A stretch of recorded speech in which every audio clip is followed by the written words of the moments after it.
Quieren y pueden abrir sus Biblias a Primera de Tesalonicenses, capítulo 5.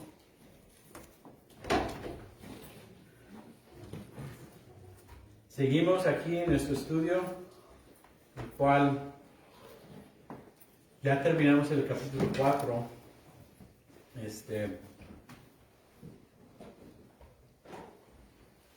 Ahora quiero que recuerdan que Pablo acaba de terminar de explicar el rapto de la iglesia. ¿Recuerdan la semana pasada, hermanos? Y específicamente en el capítulo 4 del versículo 13 al 18, él ahí describió cómo iba a suceder el arrebatamiento de la iglesia, cómo la iglesia se iba a encontrarse con Jesús en el aire. Es muy importante ese encuentro en el aire, no en tierra. Cuando se encuentra a sus pies tocando el monte de Olivos, esa es otra ocasión, ese es otro evento que sigue el rapto o el arrebatamiento. Y tenemos que entender que hay secuencia, que hay orden en las cosas que el Señor nos enseña en su palabra. Sabemos que vamos a ir al cielo para morar en aquellos lugares que Él mismo dijo que iba a preparar para nosotros, ¿no? Y termina el capítulo 4 con estas palabras: por tanto, anímense unos a otros con estas palabras. Debe animarnos, debe consolarnos el hecho de que el Señor viene por su iglesia. Amén.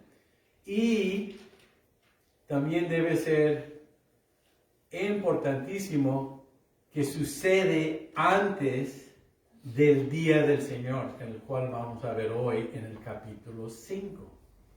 El día del Señor es su día.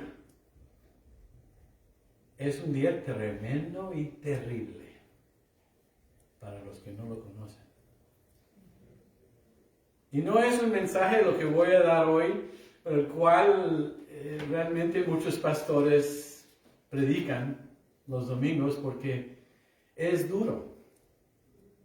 Pero si voy a ser fiel a la palabra de Dios, entonces tenemos que predicar todo el consejo de Dios. No nada más la parte que nos guste. No nada más del amor de Dios, pero también hay que hablar de la justicia de Dios.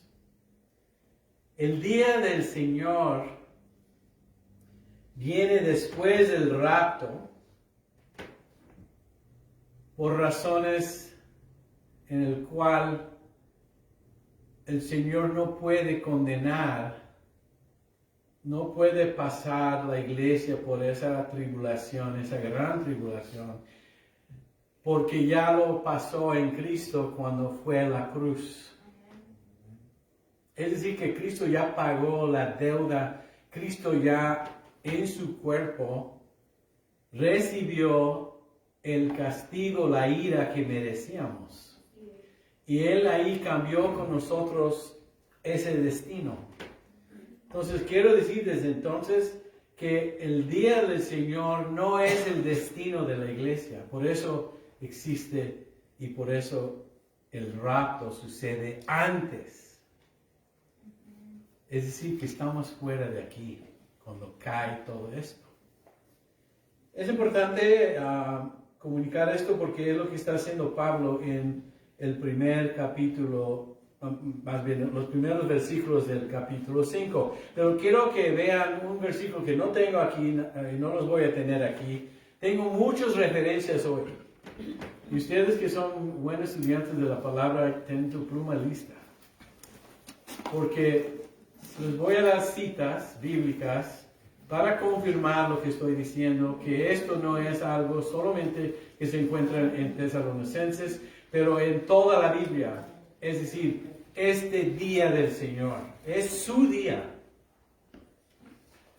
Para entender eso, también Jesús tiene su día. ¿Sabes cuál es? El rapto. Cuando viene por su novia, que es la iglesia. Es su día. El día de Jesús es el rapto. Donde iremos con Él y vamos a participar en dos eventos. La silla de juicio de Cristo, que realmente no es juicio, es más la silla de galardones de Cristo, donde Él nos va a premiar por la fidelidad que tuvimos en Cristo, en cumplir con sus propósitos, y la boda del Cordero.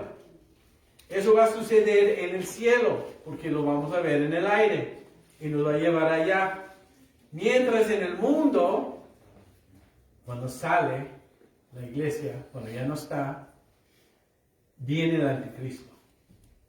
Y van a experimentar lo que se conoce como los 7 años, las semanas, la última semana del libro de Daniel, que es la tribulación, la gran tribulación, donde va a ocurrir cosas que nunca se han visto y nunca jamás se verán. ¿Tienen idea ya en sus mentes de cómo, el orden de cómo sigue estas cosas? Entonces, una cosa que quería mencionar, nada más para que tengan referencias a la idea o a las ideas que te voy a presentar hoy. Y una de esas es Romanos 8:1. Nada más rápido le voy a decir lo que dice. Dice, por lo tanto,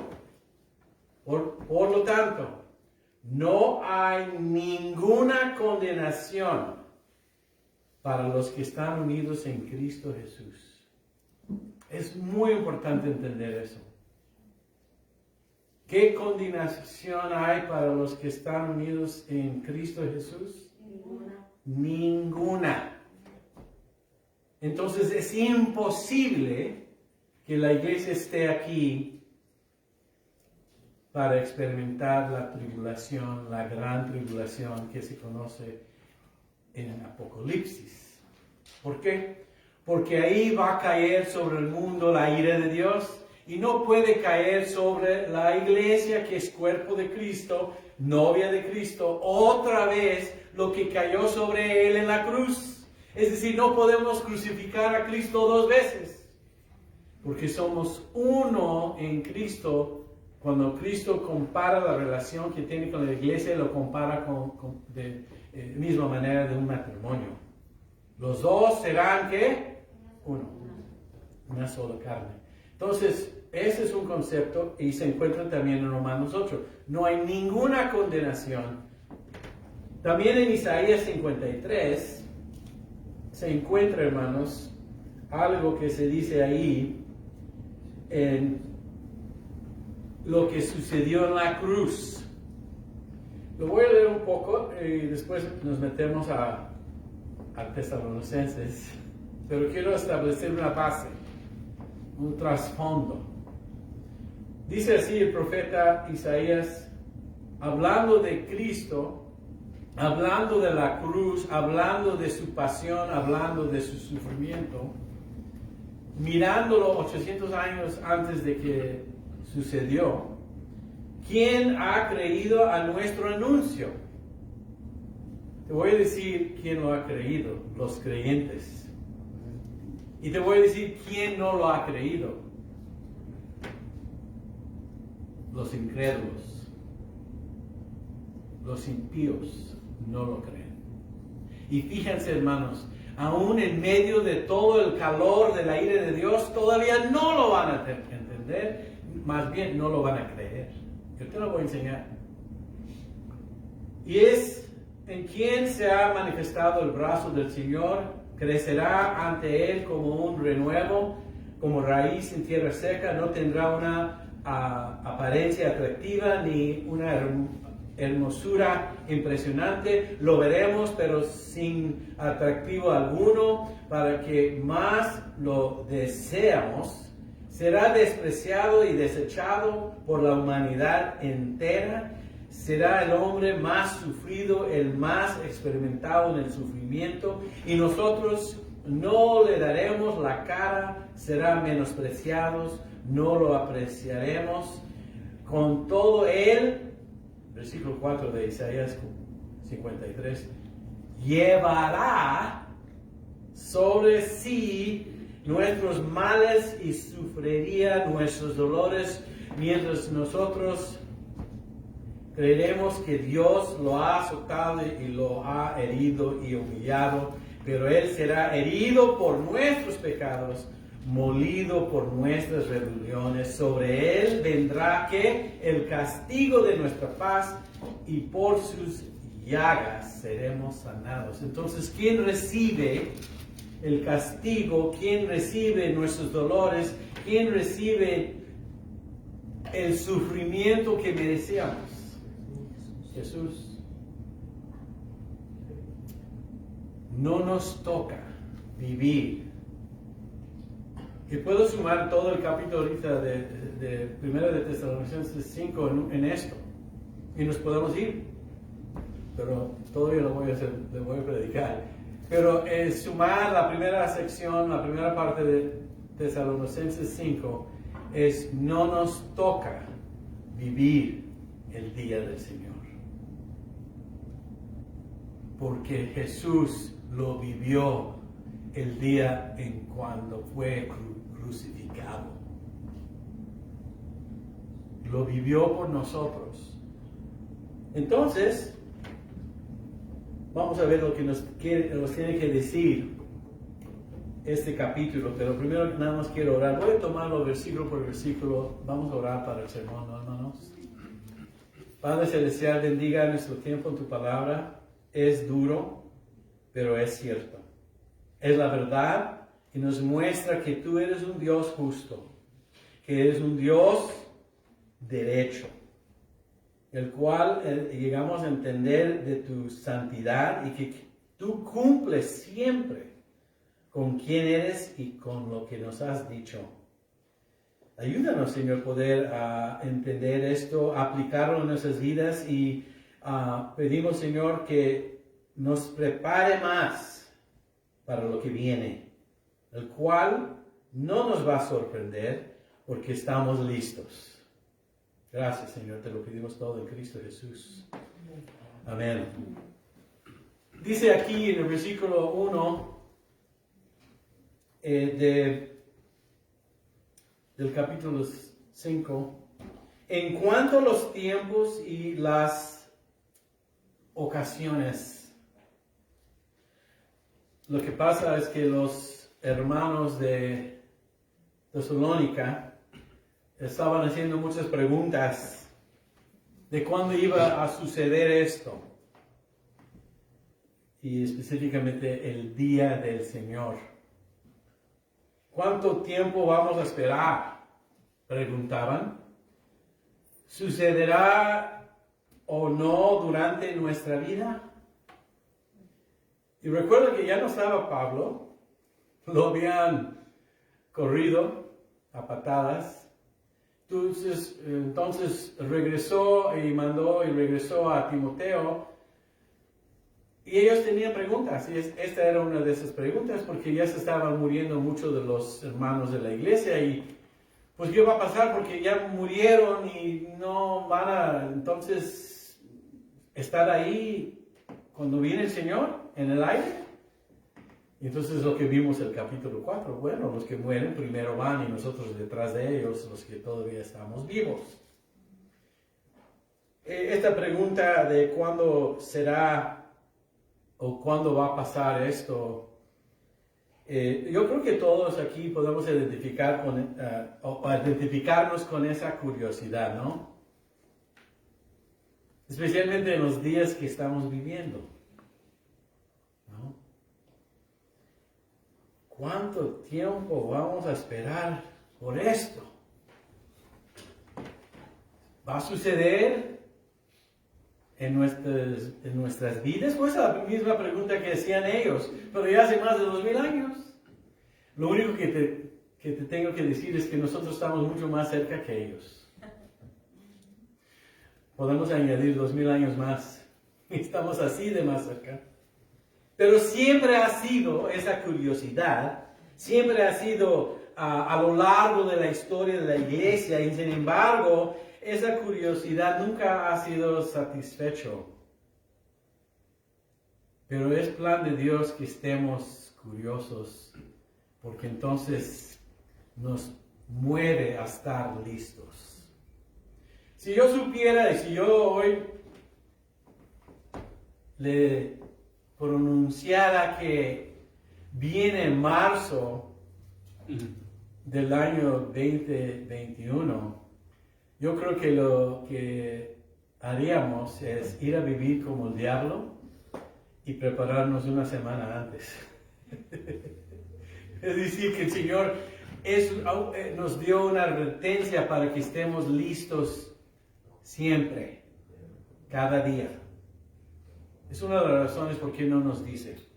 Y creo que a lo largo de la historia de la iglesia así ha sido, y todavía existe esa curiosidad de cuándo va a ocurrir esto.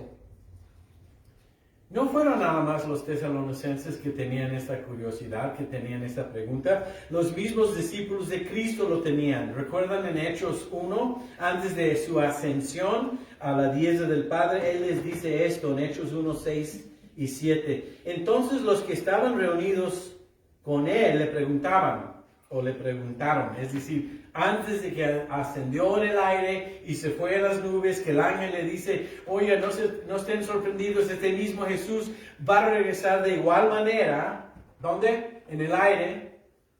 ¿Por quién? Por los que están con él en ese momento. ¿Quiénes están con él? Sus discípulos, la iglesia. Él regresará de la misma manera, en el aire. Pero ellos querían saber, pues, esa curiosidad siempre ha existido. Y dice, el Señor les respondió, no les toca a ustedes saber el tiempo ni el momento, que es la misma palabra que está usando aquí, tiempo y las ocasiones, es decir, momentos que son del dominio del Padre.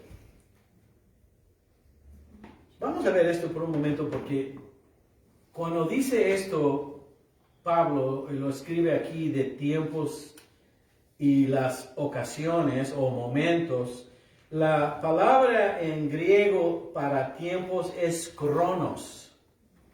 Y la palabra para ocasiones es kairos. Y tal vez digan, ¿y eso qué importa? Pues lo importante es que son dos tipos de palabras diferentes para señalar el tiempo. Déjame darte un ejemplo.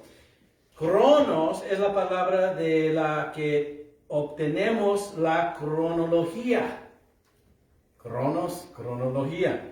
Simplemente significa el tiempo de un reloj, y no me lo puse hoy, qué interesante. Me puse a reír cuando estaba en el carro porque iba a usar mi reloj como un ejemplo. Es el saber la hora. Pues ¿para qué tenemos reloj si no queremos saber la hora? Bueno, aquí hay uno enfrente. Son las 11:35 según ese reloj.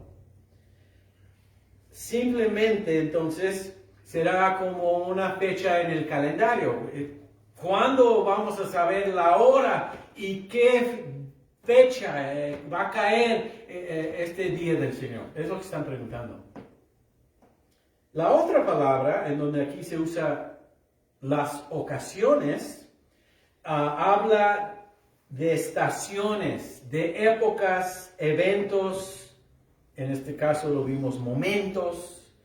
Como ejemplo, hubo un momento especial en el calendario de Dios cuando tuvieron la Pascua en Egipto y el siguiente día salieron libres. Eso es una ocasión, un evento. Claro que tiene fecha y tiene hora, pero ese evento no se olvida porque Él les pidió que lo observaran cada año, la Pascua. Otro evento, el cual fueron llevados a Babilonia por su infidelidad y su desobediencia. Esa es una ocasión.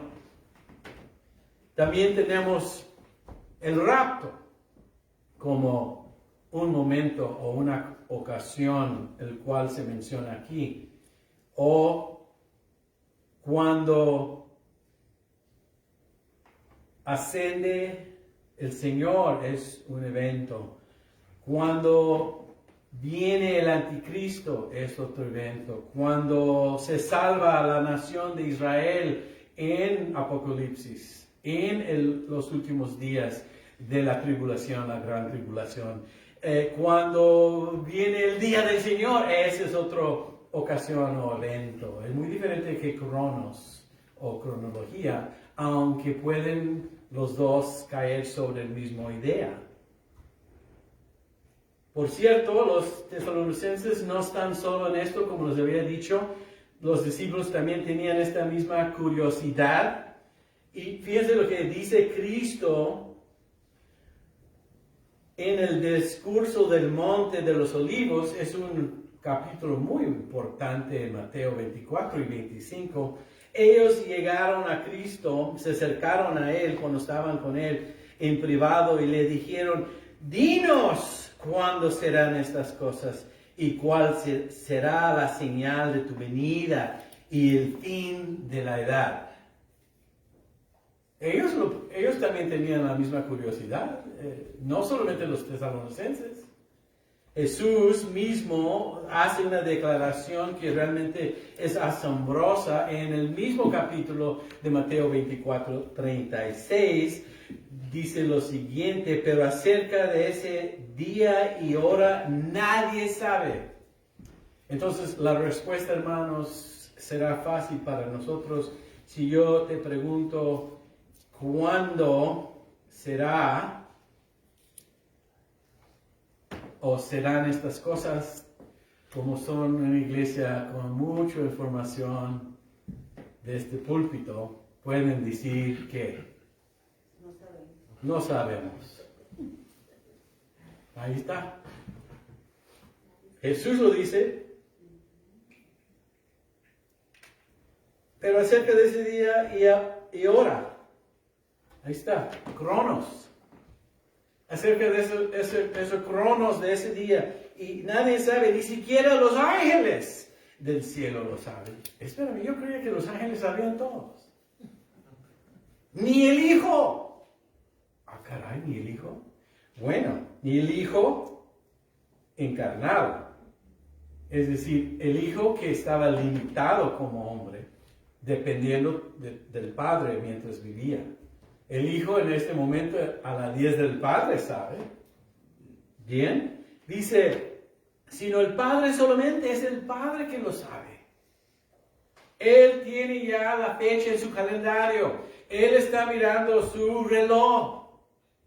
Ya sabe qué día va a ser, porque Él es soberano, Él está en control de todos los detalles de este mundo y también de tu vida. No te apures, hermanos. Tranquilos. Y bueno, el hermano Sigala conoce muy bien esta cita, en la cual en Pedro les decía, bueno, ¿dónde está el día de la venida del Señor? Hasta burlándose de los apóstoles, ¿no? ¿Y qué dijo?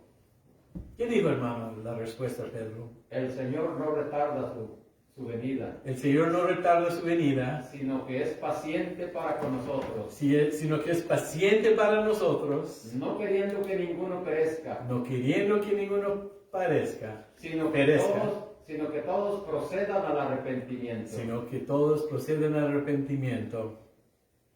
¿Sabes por qué tarda el Señor? Porque está esperando que más sean salvos. Amén. Porque es paciente. La paciencia de Dios es salvación de los hombres. Porque si viene hoy va a ser tremendo la llegada. Va a ser terrible para los que no lo han recibido como Señor y Salvador de sus vidas. Entonces la curiosidad pues existe porque somos humanos, pero la tardancia, creo que así se dice, es... ¿Cómo? La tardanza. Es porque Dios es un Dios de misericordia. Y está como Noé esperando que entren todos al arca. Porque una vez que se cierra esa puerta, viene el diluvio y ya es tarde. Ya no van a poder entrar. Entonces, no sabemos. En el Evangelio de Marcos, capítulo 13, versículos 32 y 33, dice esto el Señor. Pero acerca de ese día o esa hora nadie sabe, ni siquiera los ángeles en el cielo, ni el Hijo, sino solo el Padre. Mantente alerta. Por eso no lo sabemos, para que nos mantenemos alertas, listos, preparados. Mantente despierto, porque no sabes cuándo llegará el momento. Entonces llegamos a la conclusión aquí, en ese momento, que no puedes saber esto, nadie lo sabe, excepto el Padre que está en los cielos. Fíjense lo que dice, ya sigo en Tesalonicenses. No hace falta, hermanos míos, que yo les escriba. Puede decir eso Pablo porque él los había enseñado antes. El versículo 2. Seguimos. Ustedes saben perfectamente que el día del Señor, ahí está, el día del Señor, llegará como ladrón en la noche. La respuesta de Pablo es muy interesante, porque la preparación espiritual para los que son creyentes, para los que estamos esperando la venida del Señor, no implica para nada fijar la fecha, mirar el reloj o buscar señales, porque muchos andan buscando señales, muchos andan viendo su reloj y muchos quieren una fecha. Y fíjense que la preparación y estar listos espiritualmente no tiene nada que ver con eso. Simple y sencillamente, si creemos, entonces estamos listos hoy. Cuando abres tus ojos en la mañana, por lo menos me acostumbro yo creo que todos debemos, en cierta manera, decirle al Señor gracias por un nuevo día para empezar. Gracias por la vida. Después yo me imagino que debemos decirle al Señor, Señor, ¿qué tienes para mí hoy? Quiero estar preparado, listo para poder cumplir con tus propósitos, compartir con alguien que no conozca el Evangelio y más que nada, Señor, ayúdame para que no caiga en tentación. Quiero ser útil. ¿Tú crees que José se despertó ese día que se acercó la esposa de Potifar? Cuando le propuso intimidad, para ponerlo de una manera, cuando le propuso lo que Dios no acepta, el adulterio. ¿Tú crees que él no estaba listo y preparado? Pues claro que sí, porque cuando estuvo en la situación, ¿qué hace? Se huye, corriendo. Esto de estar listo y preparado no es coincidencia, es intencional. Yo hoy quiero vivir para el Señor. Punto. Listos, preparados. No importa la fecha, no importa que esté mirando mi reloj o que entiendo las señales que sí están ahí. Amén. Es decir, que no es algo necesario estas cosas para los creyentes. Dios, bueno, más bien, no hay ninguna necesidad que Él escriba más. Es lo que vimos en el primer versículo, ¿no? Y Él dice, ustedes saben perfectamente que el día del Señor llegará como que un ladrón en la noche. Fíjense, voy a avanzar aquí para enseñarnos más. En este mismo capítulo, el versículo 9 dice que Dios no nos ha destinado a la ira. Fíjense lo que dice el 9. Dios no nos ha puesto para sufrir el castigo, sino para alcanzar la salvación por medio de nuestro Señor Jesucristo. Could you go to verse 9 real quick? Estoy avanzando para regresar, pero esta idea está ya aquí en este mismo capítulo. No nos ha puesto para sufrir el castigo. Es decir, no estamos destinados a la ira. al castigo, ¿no? Sino cuál es nuestro, para qué hemos sido puestos o cuál es nuestro destino para alcanzar la salvación. Y fácilmente pudiera poner ahí, para alcanzar o experimentar el rescate. Pudiera ser otra palabra. O librarnos de la ira por medio de nuestro Señor Jesucristo. Es decir, que el día del Señor no es para nosotros. Verse 2 again, please. Thank you, Debbie. Entonces ya nos está diciendo aquí que ese día no es para nosotros. Y sabemos perfectamente bien cuando viene ese día que va a llegar como ladrón en la noche, ¿no? El punto aquí es que ese día no nos va a sorprender como ladrón. No va a ser algo que no esperamos porque no vamos a estar. Por esa razón. Porque cuando vino en el aire, estábamos listos. Y ya nos fuimos. Dice que el día del Señor llegará como ladrón en la noche. Pues una de las verdades más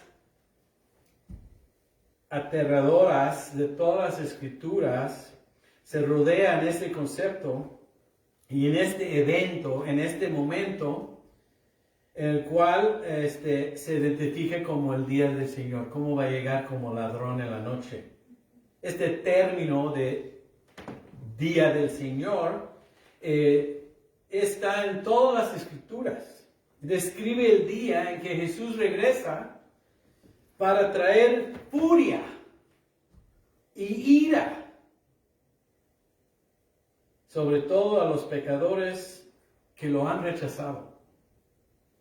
Es un día de devastación, es un día de destrucción, es un día de fatalidad.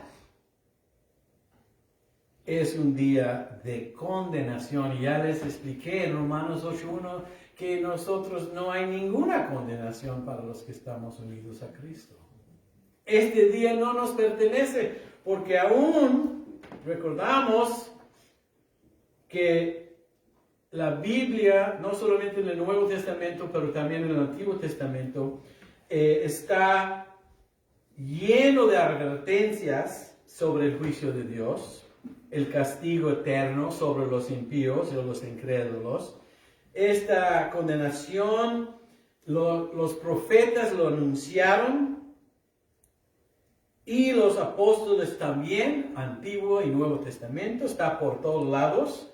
Y nada más para que sepan, porque quiero que los que son estudiantes serios de la palabra vean estas referencias. En el Nuevo Testamento, la palabra o la frase Día del Señor que vemos aquí, se encuentra 4 veces. Una vez aquí, se encuentra también en Hechos 2:20, se encuentra también en 2 de Tesalonicenses 2:2 y en 2 de Pedro 3:10. Esta frase específica, Día del Señor. En el Antiguo Testamento se encuentra el Día del Señor. Y esta es una lista muy breve, por lo menos en Isaías 2:12, 13:6 y 13:9, el día del Señor. Si quieren estas notas se los puedo pasar después. En Joel 2:11 y 2:31, en Amós 5:18 y 5:20, en Malaquías 4:5, en Sofonías 1:14 al 15. Este nombre que está usando Pablo, el día del Señor, ocurre en toda la Biblia. No es nada el cual no sabemos. Que el día del Señor llegará como ladrón en la noche. El Señor usó, es Jesús el que usó, porque también se encuentra en Mateo 24, este concepto de que llegará el día del Señor como ladrón en la noche. Él lo usa como analogía. Jesús mismo lo usa. Pablo lo usa también. Jesús no es un ladrón. Eso es lo que está diciendo. Pero el día del Señor llegará como ladrón. ¿Sí me explico? En la noche, en las tinieblas, o más bien para aquellos que viven en tinieblas. Ay, Dios. De repente, dice el versículo 3. 3. Please. De repente, ¿cómo llegará? Como ladrón en la noche. De repente. Cuando la gente diga paz y seguridad, les sobrevendrá la destrucción como le llegan a la mujer encinta los dolores y no escaparán. Lo que dice, ¿no? Hermanos, no estarán listos. Y lo más triste que no les importa. Van a decir, todo está bien. Paz y seguridad. Pero como llegó el diluvio en los días de Noé, los llevó a su destrucción. De repente. Lo que dice, ningún buen ladrón anuncia la hora de su llegada. Ya sabes que hoy hay mucha gente que les gusta robar los paquetes de Amazon que tienen ahí en el frente de tu puerta, ¿no? No recibes un mensaje de un ladrón por texto diciéndote, voy a robar tu casa el jueves a las 8 de la tarde. No lo dicen. Podrías estar afuera, porque hay esta generación, el cual va a vivir este día del Señor, este evento, ¿te recuerdas de la palabra tiempos y ocasiones? Esta ocasión, esta generación en la cual el Señor los va a visitar, no van a estar listos y no les va a importar.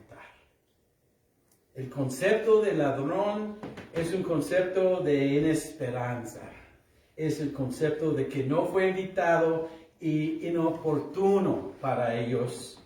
Estas cosas van a suceder en el mundo y el mundo va a continuar con sus vidas como siempre, felices, dándose en matrimonio. Jesús dice en Mateo 24, comiendo, bebiendo, simplemente viviendo sus vidas hasta que llegue el momento y serán barridos. Porque dice aquí, no escaparán. Fíjense, hermanos, el mundo no lo cree. No lo creerán. Menciones. Estarán diciendo paz y seguridad. ¿Y de dónde viene ese concepto en esos días? Del anticristo. Un hombre que va a establecer paz entre los países del mundo.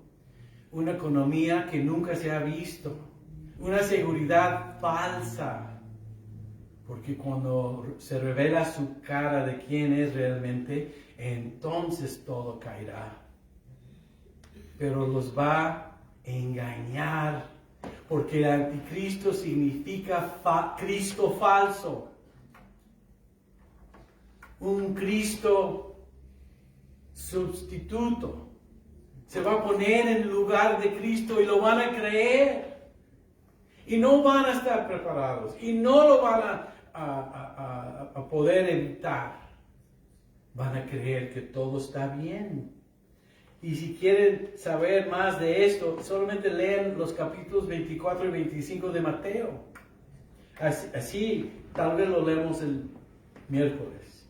Todo esto vendrá sin escapar, pero vendrá rápido.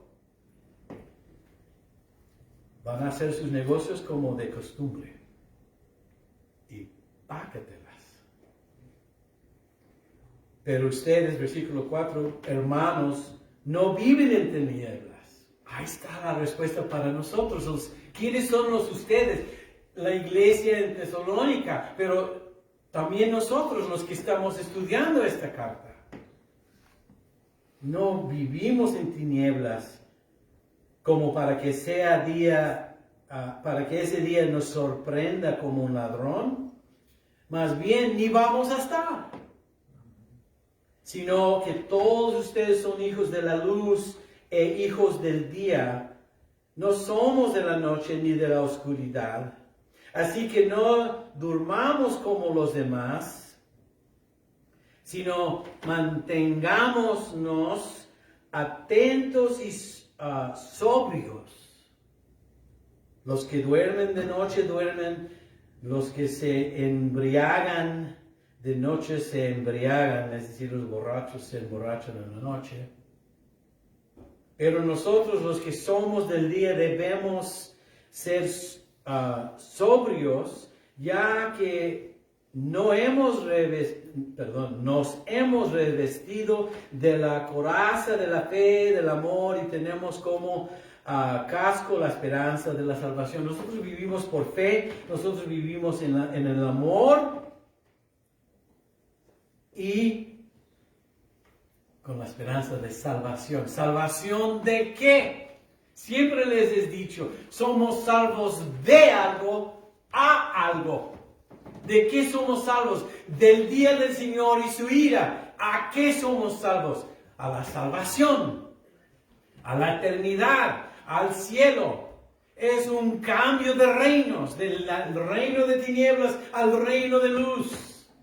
Hay un cambio en nuestras vidas. Somos nacidos de nuevo, transformados. Ya no somos esas criaturas viejos. Somos nuevas criaturas en Cristo Jesús. Hay un cambio, hay una transformación. Debe haber una diferencia en nuestras vidas. Amén. Qué interesante, ¿no? Dios, y el versículo 9 es realmente donde quise llegar. Todo esto para decir esto nada más. Dios no nos ha puesto para sufrir el castigo, sino para alcanzar la salvación por medio de nuestro Señor Jesucristo. Recuerda también dijo esto Pablo en el mismo 1 de Tesalonicenses capítulo 1:10, esperar a los cielos a Jesús. De los cielos a Jesús, su Hijo, a quien Dios resucitó de los muertos y que es quien nos libra de la ira venidera. Este es el capítulo 1 donde dice realmente lo mismo. ¿Qué va a hacer el Señor? Nos librará de la ira venidera. ¿Por qué? ¿Cómo? Porque ya no vamos a estar. El rapto va a suceder primero. Dice Apocalipsis 3:10 esto: por cuanto has obedecido mi mandamiento de ser perseverante, yo también te protegeré a la hora de la prueba. Estamos hablando de Apocalipsis, estamos hablando de la tribulación, estamos hablando de la ira del Señor, del castigo, de la condena, del día del Señor, que nos va a proteger de ese día, la cual vendrá sobre el mundo entero para poner a prueba a cuantos habitan en la tierra. Apocalipsis 4:1 dice esto: después de esto, es decir, cuando el Señor le había escrito a las 7 iglesias, le dice a Juan, y vi en el cielo, había una puerta abierta. Entonces la voz que antes había escuchado y que era como el sonido de una trompeta me dijo: ¿es Juan el que está escribiendo esto?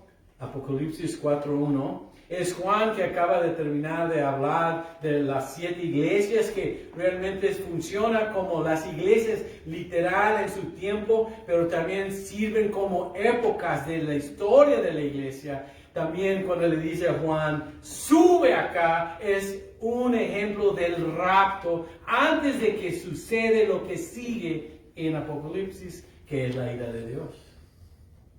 ¿Quién sube? Juan. Pero Juan representa a la iglesia. Juan representa a aquellos amados, porque era el discípulo que Jesús amaba.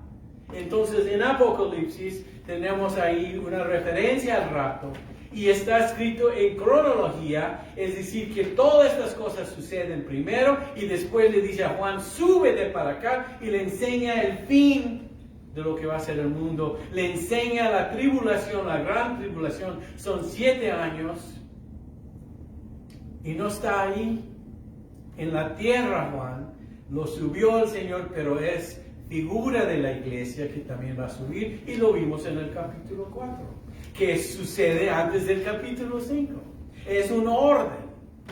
Hermanos, no vamos a estar aquí. No nos toca ese día terrible. Nos toca, ¿qué? La boda del Cordero. Nos toca una celebración en donde vamos a recibir premios por nuestra fidelidad. La silla del Señor se llama. Se dice juicio, pero la interpretación es más como lo que sucede después de que gana la medalla de oro un maratonista y le premian. Eso es lo que va a ser el evento en el cielo cuando nos lleva con Él. Y también van a tener un poco de tiempo, me imagino, para investigar un poco esa mansión que te tiene ahí. Que Dios les bendiga. Estamos listos. Ya sabemos lo que va a pasar y no nos toca.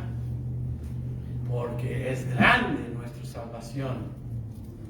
Dios no nos ha puesto para sufrir el castigo. Este concepto de que Dios nos va a castigar no es cierto. El castigo cayó sobre Cristo en la cruz.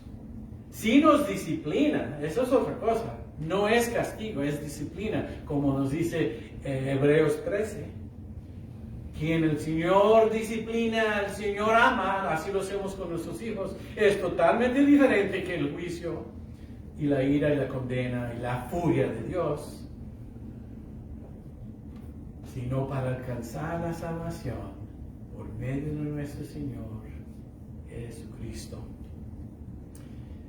Pueden leer los otros 2 versículos después. Vamos a orar, darle gracias a Dios por su palabra. Gracias, Señor, una vez más y siempre. Que así sea como lo hemos visto en tu palabra. Somos los más bendecidos por estar en Cristo. Lo que nos espera ni nos podemos imaginar. Gracias por consolarnos y animarnos, Señor. Pedimos que mientras tardas, que lleguen más.